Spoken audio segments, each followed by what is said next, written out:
fost nemaipomenit. Da, a fost Ce greu, fiică mea dar... s-a născut în apă? La spital, dar în apă. Da. Ceea ce nu am știut eu ca tată, faza cu plăcile canine, eram așa, are craniul deformat.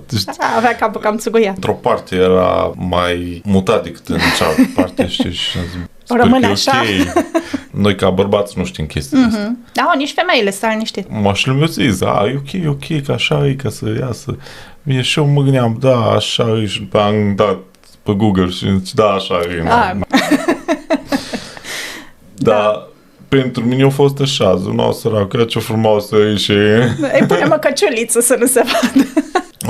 A fost interesantă nașterea în apă, bănuiesc că și grea, probabil de-aia fiica mea se tot trezește așa de vreme, în weekend, s-a născut la 6 dimineața.